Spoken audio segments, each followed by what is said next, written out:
A chemist stands before a room full of reporters, calm and collected. He's here to prove that his new fuel additive is completely safe. He pours a clear liquid over his bare hands. No gloves, no caution. The room watches in silence. Then he lifts a glass vial to his nose and inhales deeply. He holds it there for nearly a minute. "I could do this every day," he declares. The reporters nod, impressed. What they don't know is this. This man, Thomas Midgley himself, had already been poisoned by the very substance he's promoting, tetraethyl. And in his company's plants, workers were collapsing into seizures, hallucinations, even death. Behind closed doors, Midgley coughed into blood-stained cloth. His body was failing, but in public, the illusion of control remained. This demonstration would become a chilling symbol, not of innovation, but of scientific hubris, and the beginning of one of the most devastating environmental disasters in history. You are now watching Causality TV.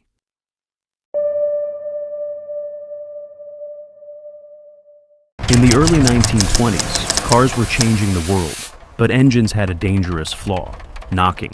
It made them shake, stutter, or explode. General Motors turned to a young engineer, Thomas Midgley Jr. He tested chemical after chemical, looking for a fix. In 1921, he found it: tetraethyl. It stopped the knocking cold, and unlike ethanol, it could be patented. GM, DuPont, and Standard Oil joined forces. They named the additive ethyl and hid the word lead. Leaded gasoline took off. By the mid-1920s, it was everywhere, and Midgley was called a hero. But doctors already knew lead was poison, and workers exposed to TEL were going mad, or dying. Even Midgley fell ill. After breathing too much TEL in the lab, he left for a long convalescent trip to Florida. But days later, he returned. At a press conference, he poured TEL on his hands and inhaled it, live. It worked. Production resumed. And for the next 50 years, the world pumped poison into the air. Lead filled the skies. It poisoned food, water, soil, and especially children. Brains slowed, IQs fell. Whole generations suffered. Decades later, researchers would link leaded gasoline to heart disease, cancer, even violent crime. What began as a miracle fuel became a global tragedy. Thomas Midgley. By the late 1920s, refrigerators were becoming household essentials and household killers. Leaking gases had already taken hundreds of lives. Early cooling systems used gases like ammonia, propane, or sulfur dioxide. Toxic, corrosive, flammable, and frighteningly common. Midgley, fresh off his success with leaded fuel, turned his attention to this new problem. He believed chemistry could make refrigeration safe. In 1928, Midgley and Albert Henny created Freon 12, a chemical with no smell, no fire risk, and no immediate danger. To prove its safety, Midgley inhaled Freon and exhaled onto a candle. The flame went out. The crowd erupted. It worked. Freon replaced every dangerous gas overnight. A true marvel of modern chemistry.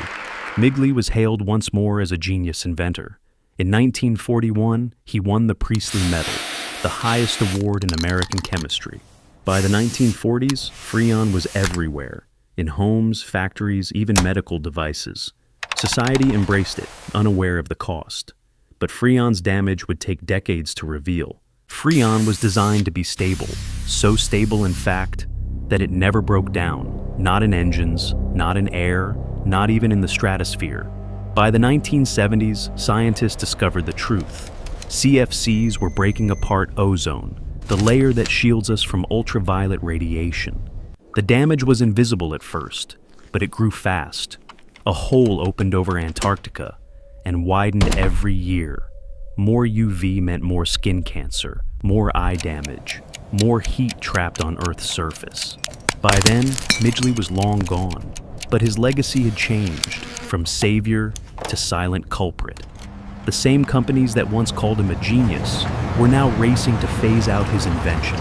In 1987, world leaders signed the Montreal Protocol, a global agreement to save the ozone layer. Midgley's work shaped the modern world, But both of his great inventions would become symbols of environmental disaster. By the 1940s, Midgley's fame was fading. Then came polio, a disease that left him partially paralyzed. Even in illness, he turned to invention. To lift himself from bed, he designed a mechanical pulley system. But on November 2nd, 1944, his own machine turned against him. Midgley became tangled in the cords and was strangled. The man who once claimed control over chemistry was undone by his own invention. Not in a lab, but in his bedroom. By the time he died, Midgley's name had faded from headlines, but his inventions kept spreading.